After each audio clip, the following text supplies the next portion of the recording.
Hi, welcome everyone to this conversation about craft in Pakistan. My name is Kevin Murray and I'm a member of the Knowledge House for Craft, and I acknowledge my fellow board member here, Christina Zetterlund.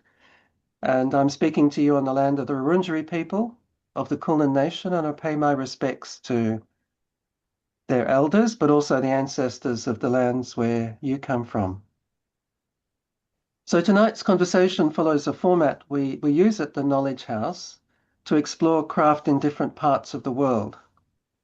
We draw on traditions of open, respectful exchange, the Oceanic Talanoa, the Bengali Ada, the Buddhist Sangha, and I believe in Pakistan there's something similar called a mehfil, as we witness in the joyous Qawwali music we've been listening to.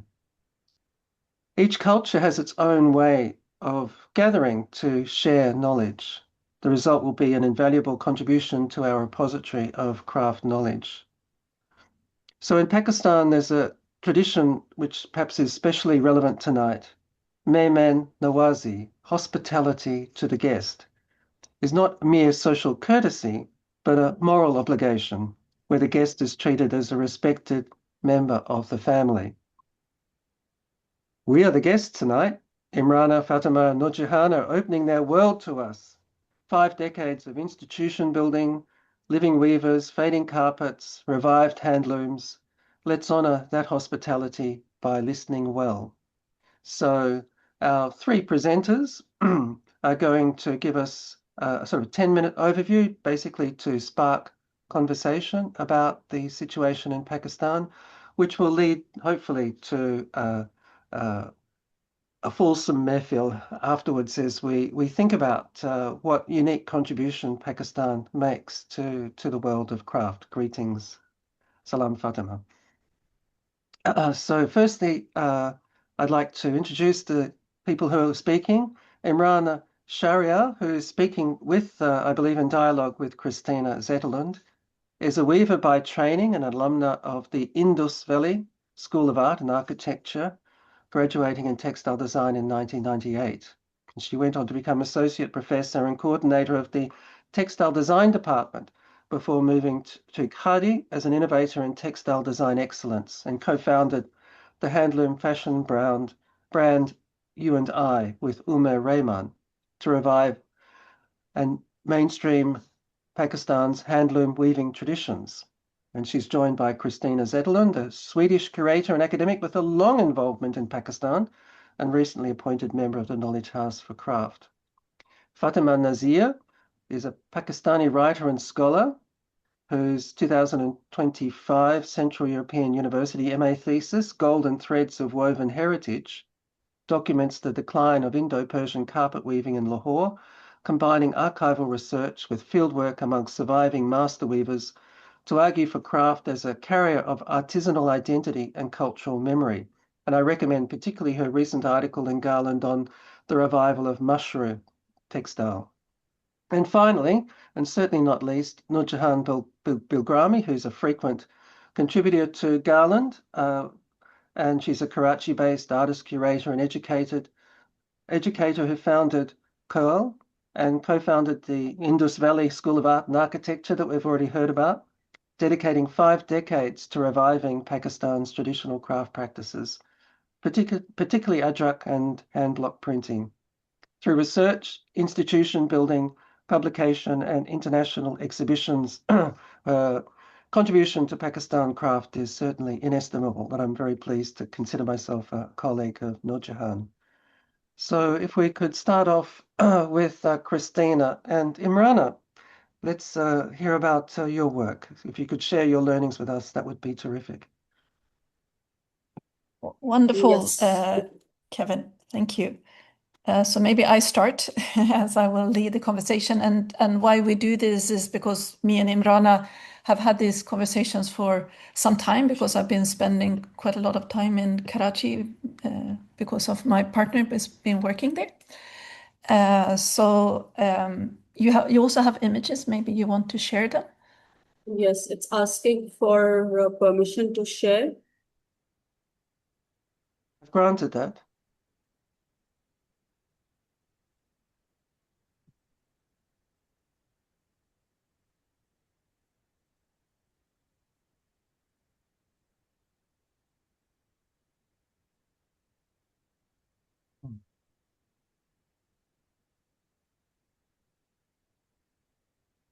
Did you get it to work, Imrana? I'm trying to get it to work.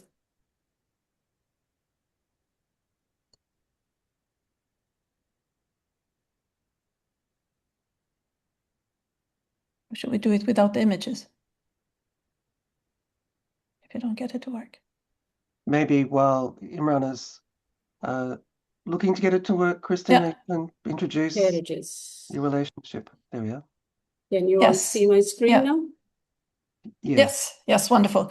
Yeah, we as I said initially that this conversation comes out of me being in Karachi and visiting Imrana's workshop and we having a conversation about her work. But I think Imrana, maybe if you start, I think it's good just for people to situate you, because I think also your practice is also what we're seeing here is also very much in link to being in Karachi. So if you just say a few words about the town of Karachi in relation to weaving. Yeah, so as Kevin introduced me, I'm from Karachi, and Karachi being the textile hub of Pakistan, there are lots of textile industries here, and Indus Valley being one of the pioneer institutions in the city to introduce textiles at a very extensive and meaningful platform where I have studied from some 3 decades ago.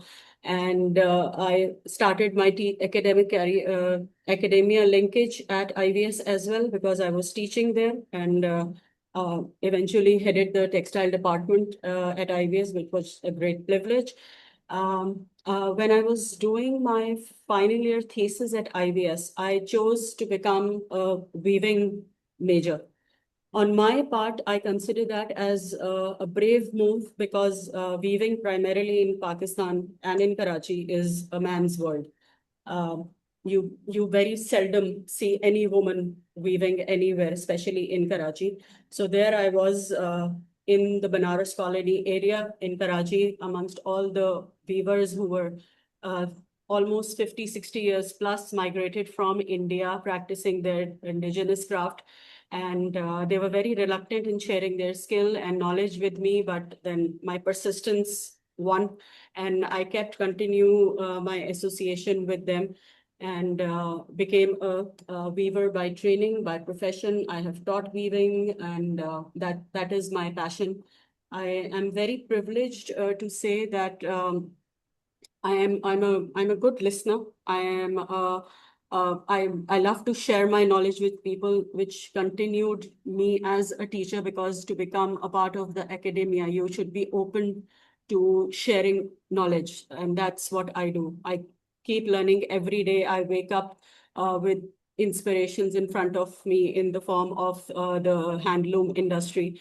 And that is what initiated our brand called You and I, which are the initials of my and my partner's name, Omar and Imrana, to highlight the handloom industry in Pakistan, which is multifaceted and to a great extent very untapped so far.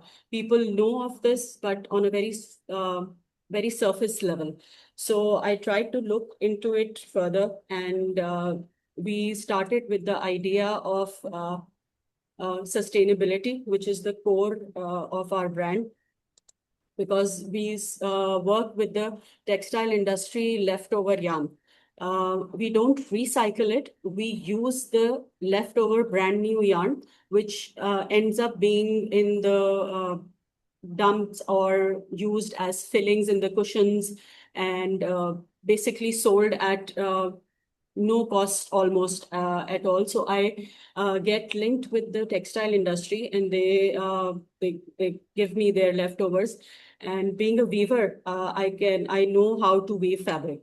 So that is one of my strengths. And then we sort the yarn that we have in terms of color, in terms of the thicknesses, the weights, the texture.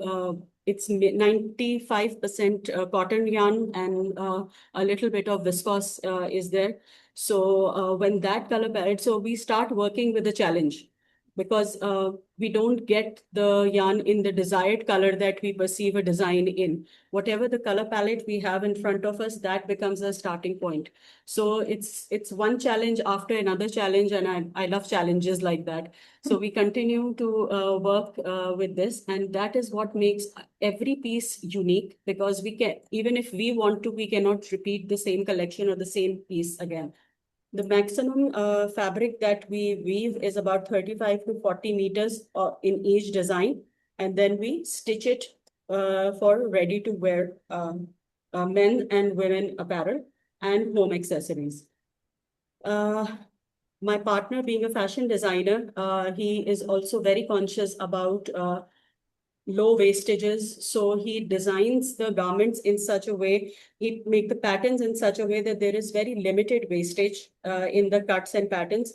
And we keep on utilizing the scrap as well. So we have the menswear line. We have accessories, high fashion accessories, which are unisex, men and women both. We have sarees, which are one-off pieces. People ask me, how do you sustain when you make just one saree in one design? So I said, because that is what challenges my creativity all the time.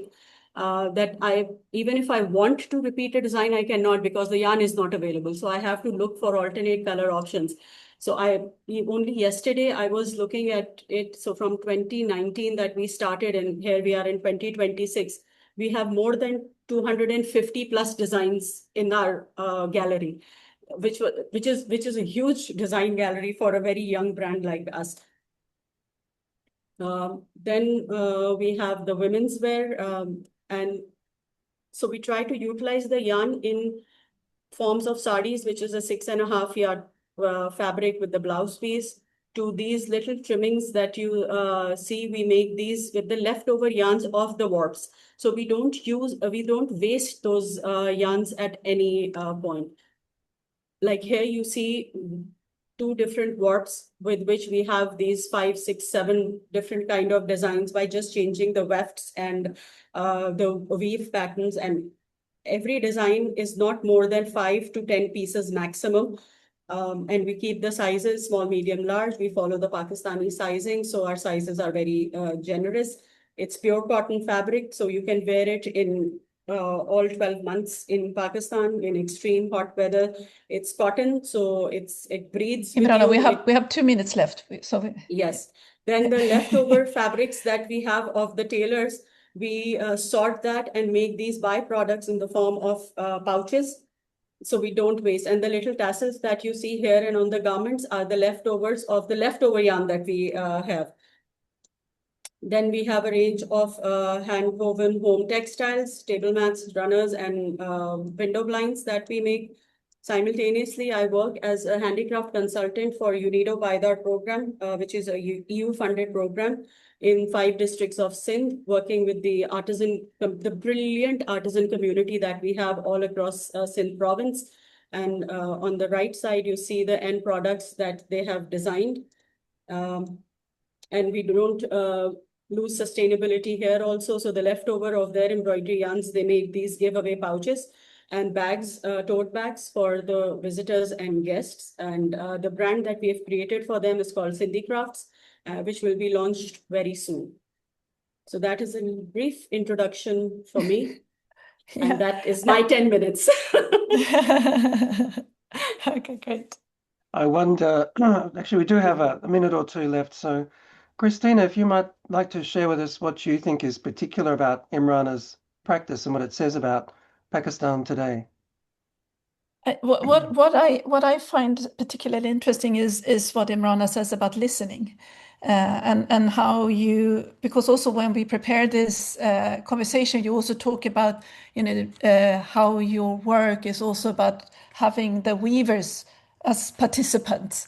When you develop it, that the weavers are participants in your process, and also where you ended your lecture, where you also working with the communities that where you are quite present in the communities and collaborate with them, building capacities rather than making them just sort of subcontractors for you, which I think at all this, where you started this aspect of listening, and also how, going to your workshop, I think it's so profound the way that you, that this, working, it sounds simple when you talk about it, about working with this recycling yarn, but of course that is a great challenge, and how that goes through, your knowledge of being a weaver, that then can make your weavers as participants, and also Yes. how that through the craft challenge the way that we think about sustainable fashion. So I think it's quite layered what you contribute with. So the whole process from beginning to the end is a co-design activity. At every step, the maker and myself are equally responsible for the outcome of what we make. When we go to get the yarn, my weavers go with me, and then they have the bigger say than myself in what kind of yarn that we are getting. They test it with their own experience that they have. And for me, it's very interesting and overwhelming that I have worked now with more than 2 generations of the weavers. I learned with the fathers of the weavers who are working for me who are working with me at the moment. So and similarly, when we go to the artisans in the interior part of Sindh, they are the ones who are welcoming us in their homes.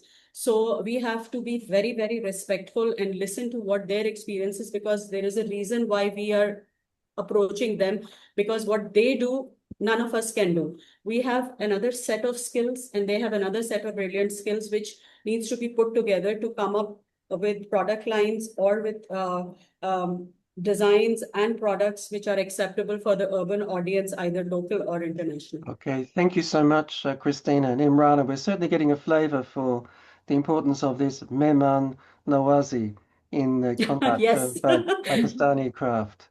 Thank you. And now it's my great pleasure to introduce or reintroduce Fatima, whose article on mushroom weaving was a particularly interesting one in Garland because it went back to a kind of a heritage, perhaps a lost heritage of combining silk and cotton to produce a new kind of fabric. So it's a wonderful way in which we can make things new again. So Fatima, would you like to share with us your story and your understanding of what's happening in Pakistan today? Sure. So hello everyone. Assalamu alaikum to my local peers, but I will say it's quite a pleasure and a huge honor to be here with Madam Noorjahan and Imrana as well, because a lot of my own colleagues have studied from them, and these are sort of the pioneers of our crafting industry. So I feel a little bit inadequate being here, but it's quite a pleasure, and I'm very grateful to share this platform with you. Today I'm gonna sort of go a little bit back towards my research that kind of started my entire journey now towards revival or fabric revival. And I'm just going to share a bit more about my carpet research, since that is something I'm still doing. And it seems like it's something that will not be ending anytime soon. So I'm just going to present really quickly. Okay. I hope my screen is visible to everyone. It's coming. Is it visible? Can we see Yes. it? Yes. Go ahead. Okay. Great. So I think for me, what started everything was to understand how there are certain things that are leaving our society, or that are leaving our culture, that were a very huge part of people's identities, or had a very significant impact on how craft, or the blueprint of how we've created our crafting industries, or how we sort of created our symbolism came through. And I want to share a very small little clip of my mentor as well, Tariq Habib Mirza, who is a Indo-Persian carpet conservator, and he's sort of a master of his craft. He's a very interesting person as well. But I just want to share a very small little video clip, if that is all right with everyone. I hope it's...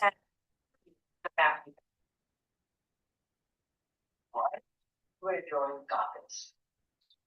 And Hilal ki kahaliyon ko to talk about them, just as you talk about Ghalib ki ghazalein. They open that and they talk about it. the culture, the life. So this small excerpt is basically him talking a little bit about how when he was working for the Aga Khan family for a very short stint since he was in Iran, about how carpets were so significant and still that the Aga Khan family itself would support local villages in Iran in different parts to ensure that they could keep the carpet weaving tradition and culture alive.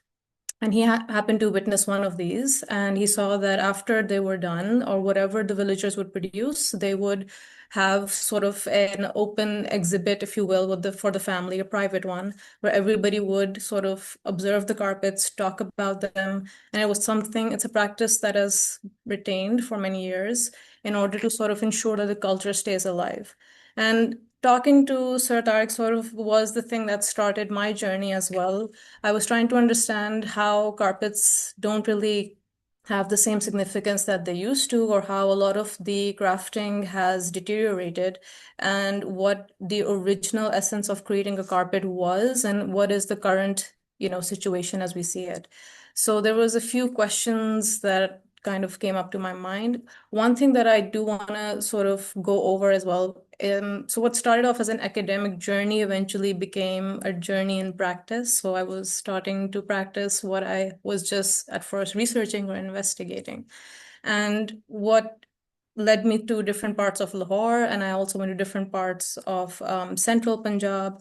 And then I had to go a bit more up north, trying to understand how carpet weaving culture came into the region that is now Pakistan, and how sort of entwined it is trans-regionally with other various regions as well. For example, with Kashmir, with Iran, with Central Asia, and what a huge impact they've had in sort of shaping or transforming how the carpets are now in our industry.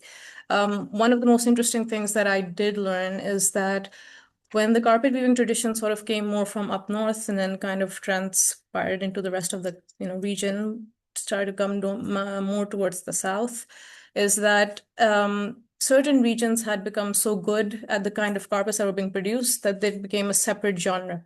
So, for example, Lahore carpet was a genre of its own, and it was, sort of the specification, like what specialized it was the kind of color it had, the kind of symbols it had, and there's certain pictorial symbols that you can use that will tell you exactly that this is a carpet that's from Lahore, or this is a carpet that's from, Delhi, or this is a carpet that's made in Multan, so on and so forth. So they had certain symbols for different regions that were really excelling at producing carpets, and they had certain color palettes that were also coming out. And so you see over time, especially after the 16th century, it became more and more complex as an art form. Unfortunately, it started to change a bit, especially during colonialism and post-colonial as well. After the independence or partition of the subcontinent, you sort of see the decline of what happens when policy does not sustain a certain craft, which leads to its eventual demise. And essentially, that is what I sort of proposed and was doing, and am now finally doing as well, practicing, is I've managed to create a policy that could help reintroduce the importance of the craft and sort of revitalize it in certain ways, although I will not say that I've been very successful or that it's completely happened, but in small pockets, I feel like I am managing to do something. So a few things that I wanted to talk about as well. When we talk about sort of the universality or the symbols that are used in certain carpets. So this is a carpet from Isfahan, Iran. It's a very beautiful green carpet. And there are certain things that we use to sort of decipher or understand that are still used to depict, human life. So we have to understand that in a carpet, one of the things that is going on is it is simply a reflection of people and society that are living there. So the ideas or the symbols or the stories that you see in them is simply a reflection of the people that are producing them. And a lot of these were symbols that were talking about death or life or concepts of, the hereafter. You also saw that certain depictions were supposed to depict, certain stories. So you had traditional stories that were also being depicted in carpets, folk tales. So it sort of is, but the best way to understand it is that it's a storytelling medium. And it was a witness of the people that were creating it. So, the way that people's identities were closely tied with what they were producing, the distance between the person that was producing them, the craftsperson. And the product that they're making was very small. So there was a certain intimacy with the kind of things that people were making by hand, or the kind of intimacy that people had with what they were creating. They were not distanced from their what their creations. There was no fast pace, like that they had to manufacture things to sell them. There was not a lot of commercialization at that point, although there was still. I'm not going to say there wasn't, because you had royalty, you had patronage, you had people who wanted certain quality in carpets that could only be done if you had a lot of investment coming in. So of course, that was still, it was existing, it was going on. But there was also this certain intimacy that had carried with people in trying to understand or trying to present their surroundings into these beautiful pictorial sort of weavings as well. Couple of other things were little symbols I wanted to talk quickly about, the common symbols that are used in this region. So we have an influence. So Pakistan is quite interesting as a region, because there's such a mix of different cultures and different religions and things that have come together. So when you see certain carpets that are produced in Pakistan, like pre-partition or almost 200 years ago, you see a lot of things that you wouldn't normally see. So you would see something such as dragons, and you would see clouds, but you would also maybe see some depictions of gods and goddesses. And you would also see pictorial figurines, like Iranian figurines. So you have a lot of things coming together, and it's quite interesting about how there was a multicultural sort of mix that was reflected in what was being made as well at the same time. So memory of the craft, the narrative of constructing a carpet. One of the things that I sort of did look at was the Ustad-Shagird relationship, which was very essential, I think, not just in this, but many other craft as well. And how when essentially this relationship or bond was broken over time, it really changed the way that the craft itself was also being made. And you can see it quite clearly in not just, I wouldn't say the quality, but also the way the carpet weaving or the carpet itself started to change when there was a certain element of commercialization that came in, and it was emphasized a lot more. And this bond that people had in trying to create something was taken away as well, or it was not valued, and it was seen as something that was maybe unnecessary as well. There's also a lot of interesting controversy about talim, which is the language that is used to, read and depict a carpet or weave a carpet, where a lot of people do value its universality, that you can understand it. It's sort of very similar to a binary code. There are also people that are very against it, because they say that when you create such a language, you take away from the weaver his own input, in which the human input, which is important, or sort of, when we say that you're sort of snowballing and you want to put something, or you want to change the composition because that is how you see as fit, that spontaneity just sort of went out of the craft as well, because there was now clear directions about what you need to do and how you need to do it. So there's a lot of debate over what is good or not. I'll sort of skip a little bit ahead for time, since we don't have that much time. And I want to talk a little bit about colonialism and its impact on brown bodies and identities. And I think this is something that really sort of changed the way I was re-examining or looking at craft, is that, so these are jail carpets, so those that were made in jails by prisoners. And I just sort of wanted to put this image next to it, which tells you about how people were labeled. Oh, sorry. I had a timer on how people were labeled in order to understand their ranking in relation to what they were able to give to society. So you're a weaver, you're a Hindu, you're in Delhi, that's it. There is no other thing that is used to sort of understand you, and this need to put people in certain categories destroyed a huge part of the craft. So now what I do as well with my mushroom as well, which I've started doing, or even a little bit that I'm starting to do with the carpets, is how you do re-examine archives, and how can you, or is it possible to decolonize through practice? And how do you take ownership, or should you even take ownership? And it brings up a lot of questions about agency and autonomy, and whether certain practices are still sustainable, or should they still be continued? So I'll stop here. Wonderful. Thank you so much, Fatima. And it's very evident how you're trying to occupy this strange space between the world of heritage and even the pre-colonial world, the Charbagh, the lost garden of that period, the beautiful carpets, and the contemporary world of commodity capitalism and so on. So we certainly hope to follow your progress through that. That was wonderful. Now, finally, we come to Noor-Jahan, and it's wonderful to have you here with us, Noor-Jahan.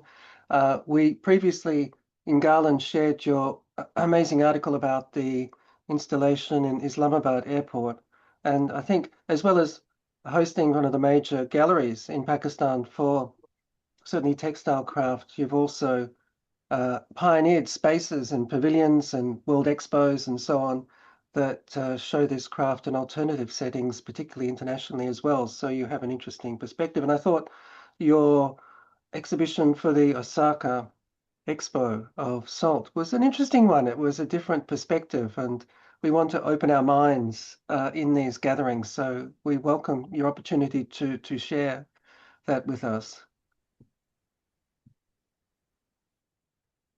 Thank you so much, Kevin. It was really sweet of you to invite me. I'm greatly honored to be here, and no one can match your energy and dedication and what you're doing to promote globally through Garland and otherwise. I'm deeply appreciative. So since you asked me to talk about Osaka, I'm going to take you through this. No, can we leave it at that only? I'll just give you a little background of this, and then I'll request you to change the slide. Thank you for doing that for me, Kevin. I should be doing it. But like you asked me to talk about this, I was approached to curate Pakistan Pavilion for Expo 2025 after the success we had in Dubai Expo, which was in 2020. And we had won the silver award in amongst 92 countries in Dubai. In Osaka, the space was really very, very small. We had 535 square feet, and with 24 other countries in a large hall under one roof. It was a real challenge to design in a small space and to see how can I project our country on a national, international level. And it's always with limitation that you're pushed out of your boundary to think differently. So it was the whole theme of the expo in Osaka was designing future society for our lives. And after thinking a lot, I wanted the space to be somewhere where you enter, where the visitor has to pause, reflect, and look within, seek within. A space where the world connects through just a simple grain of salt. And so I titled our space as A Universe in a Grain of Salt, as it's written here. And just to say that the pink salt is unique to this part of the world. Our salt range stretches for 300 kilometers in the Punjab province near the Jhelum River. And the salt range has 3 major salt mines, many small ones too. And most renowned is the Kyoda mine, the Kalabagh mine on the Indus River, and the historical Varsha mine. This is a picture of the Varsha mine, where I made that my base, and we work mainly from Varsha. It's absolutely spectacular, and it really makes you feel like reduces you to a tiny grain of salt. And the salt range, it's amazing that in the mountains, how are you getting salt? It goes back the history to the Precambrian period, where this region lay submerged under the ancient Tethys Sea. And slowly over millennia, there was slow evaporation and vast deposits of crystalline salt formed beneath layers of sediment and rock. And then 40 to 50 million years ago, the tectonic movements pushed the buried salt layers skywards, folding and shaping them into majestic salt range. It's just mind-blowing to conceive that. But I created a timeline there which dates back to 8,000 years. We've got evidence of this area being, evident there. And we have the legend that the pink salt was discovered in 326 BC when Alexander the Great crossed the Jhelum River after the battle with Porus. His army's ailing horses had a remarkable recovery after licking the salted ground on this region. So that is how they realized that, gosh, there's salt here, which is very healing. And the salt trade later on was started by the Mughal Emperor Akbar and has since passed through many hands, including the Sikh period and the British. And right now, at a time of intensifying planetary crisis, as humanity faces multiple existential challenges and threats, the world needs more than ever to return to life as a starting point. So, salt for the pavilion is carefully selected and fabricated from here. And maybe the next slide can show a bit more. Kevin. Yeah, this is the man actually making floor tiles for the pavilion. So we actually designed small 8 inches by 8 inches by 2 inches from the quarried pink salt rock. And you'll see in the next slide how the Japanese team installed very meticulously at Osaka. Oh, I think it got mixed up. Anyway, go on. We'll find that soon when we have. Anyway, it'll come in between. So that means my slide numbering is gone. But maybe I can just go through. If you go back for a minute, I'll talk about this. No, this is the man making the salt tiles. And so the floor of the pavilion was lined with these salt tiles on which people actually walked, and they just couldn't believe it that this is actual salt. People tried to lick and realize that it is salt. Extremely heavy, but it was shipped there. Okay, let's see the next slide. That's the entrance of our small pavilion. I mean, I can't tell you, we had millions of visitors there to stand in row, wait for us to go. But here, I just wanted to also talk about the small squares that you see. These are all copper tiles that were made in Peshawar by a master craftsman. And these are small hammered copper tiles. Again, the luster and glitter that came from here and all done by hand was something that was creating quite a stir. The next slide, please. So what I tried to do was create, where is this? Yeah. And right in the middle of this pavilion, because it's such a small space, I created a healing garden. As you can see, it's written at the back, but divided the salt in their colors. So this is the white that you see, luminous bright white, and then you've got paler pink into dark pink. And the pink, the more pink that you see color intensifying, is that much more minerals that are embedded in it. So we had low stools in enclosures inside where people came and sat down. And where you see the healing garden, we had therapeutic salt vapors were jetted by a halotherapy generator. So a stream of very fine ground vapor salt let out, where when you sat down, you could actually breathe in the salt. And in the Kyora mines, there is a whole section where you can actually be treated for your asthma because it's so healing. So we created that space in this pavilion where you can actually sit and see. And each piece, let me just talk to you about the craftsmanship that went. This is all, the site of Expo is Yumeshima. It's a man-made island in Osaka. And the Japanese government had very strict rules and regulations that were specified for the weight load constraint. So the design structure was dictated by the limitations of the site. We had to actually, we couldn't exceed a certain weight in 1 per square area. So everything went vertical. And I designed it in such a way that we worked, these are like copper rods on which we strung it. For me, it was like creating jewelry pieces. So how do we make it look very light, but something is really heavy, because they're extremely heavy. But to create the transparency and translucence feeling through the use of light. So we threaded them in copper rods and with copper spacers in between the salt slab. And it looked very delicate, which defied the weight. Can I have the next slide?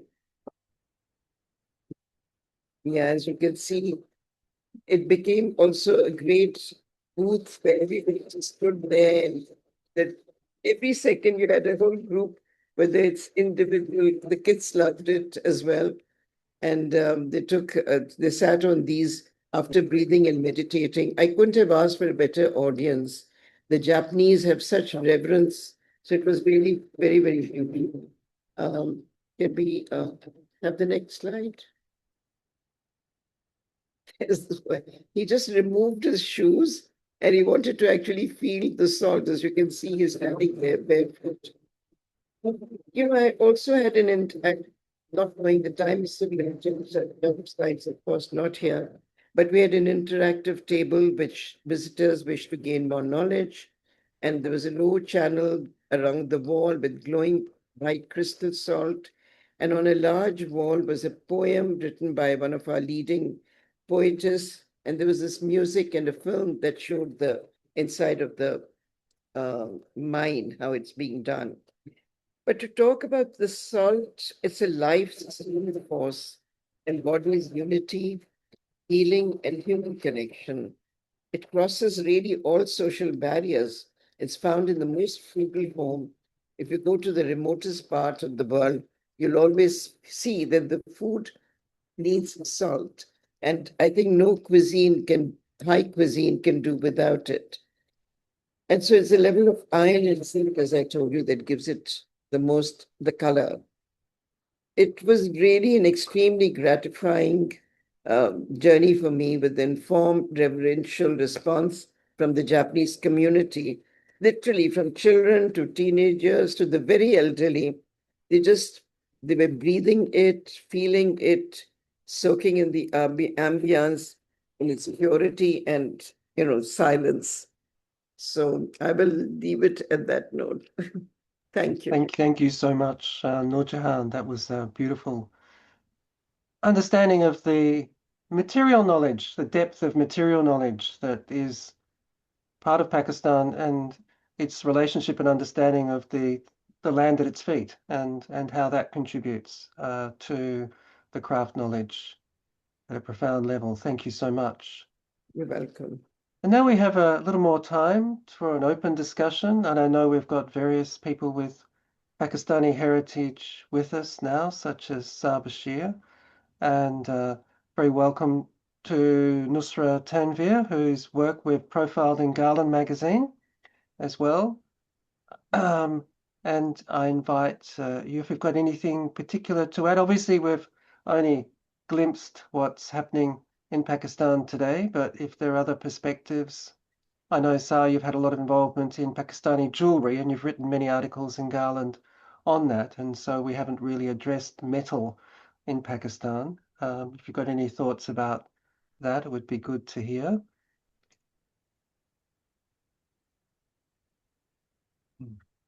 Thanks, Kevin. I think what I just saw was so fascinating. I've forgotten about the jewelry parts, and just, thinking and imagining all the beautiful images that I've just seen. I really enjoyed Fatima's research, and I was just wondering, Fatima, if your research has been published anywhere, or are you writing about it, other than the article that you've written in Garland, which was really interesting. I'd love to know more about what you're doing in the research space. Okay. Well, first of all, I just want to ask you something very quickly. Were you ever teaching at Beacon House National University? Yes, I was there for 15 years before I moved You were the head here. of Yeah, I jewelry. was. Yeah, I was studying in textiles when I remember you left for Australia for your PhD, if I'm not mistaken. That's correct. Yeah, Yep, that's small world. correct. It is, Um, yes, absolutely. It was really great to see you actually. Because for a minute I was like, oh, I Thank think you. this is Ma'am Seher. I think this is Ma'am Seher. It is you. So I have been publishing certain parts of it, which I do need to get on to, I think, a bit more in maybe in academic spaces. But I have written for Kaf magazine. I don't know if you're familiar. It's on Islamic art and heritage. But I wrote a bit more about the process of actually going to neighborhoods and the relationship of the Mohalla with weaving practices in Lahore. So I wrote about that a bit more. And I am sort of looking into expanding my research. I'm currently actually, I think she's here as well. Komal is maybe here. She's a documentary maker. And we're sort of working on putting together a documentary on carpet weaving cultures in Pakistan, but we're sort of focusing on certain parts of Punjab and certain parts of Sindh. We would love to include everything, but we're still trying to see how to go about with it. So these are just a few things that right now I'm currently up to. But I'm now slowly going a bit more in, I think, towards understanding the relationship between weaving as a practice and sort of the spiritual element of it as well, like the somatic element as well within these hand weaving practices. So that's something I'm a bit more going towards. Well, that seems to have been a strong theme, the somatic, and certainly keep us in the loop, Fatima, so we can share new developments in your work. I wonder, Nusra, did you make it to England? Are you in the UK at the moment? Yes, hi, Kevin. I am currently in London doing my postgraduate at Central St. Martin's, and I was really happy when you reached out and it's very wonderful to be revisiting some of my tutors and also like I've been taught by Imrana and obviously been in touch with Noorjahan at a lot of times. And I was really interested again with like Fatma's work because my undergraduate thesis was also about carpet weaving in Karachi. And I am very intrigued by the fact that you're working on a documentary because I also made a documentary of the entire practice. And it was very interesting in Karachi because the entire field is very male dominant. So it was a bit tricky to have access to those areas and work with them. And I also ended up writing a research book on the entire craft. So I would love to get in touch with Fatma and if we could find a way to collaborate on the research and see if we have any similar research areas, that would be amazing. And currently I'm also working on a project with Moroccan carpet weaving. And I'm working with their organization. It's called Anu Cooperative. And what's interesting is that in Morocco, it's an entirely female-based practice.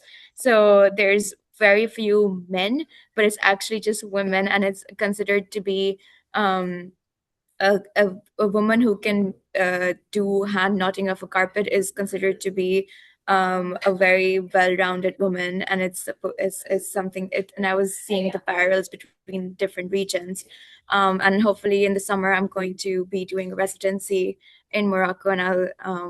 So I was thinking that it would be interesting to have a different knowledge because they've actually been doing it in a more sustainable way than Pakistan is.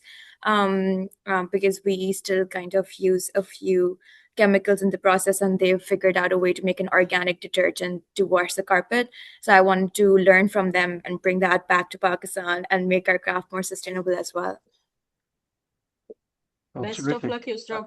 We can introduce you with Fatima if you like. That would be great.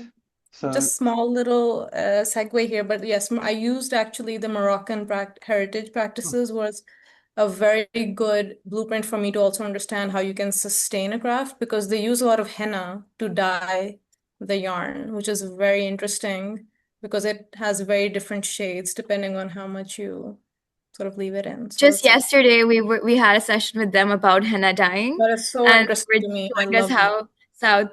yeah, and how they harvest the entire process is they go from the beginning to the end. They showed us because they have a lot of plantation in the south of Morocco. And they plant in May, and then in 2 months later they harvest it, and then they use it to dye. And all of their yarn is also hand dyed, so they also use alum as a mordant. So yeah, I'm very interested in going and actually doing it with them, and learning, because That sounds amazing. I'd love to know more as well.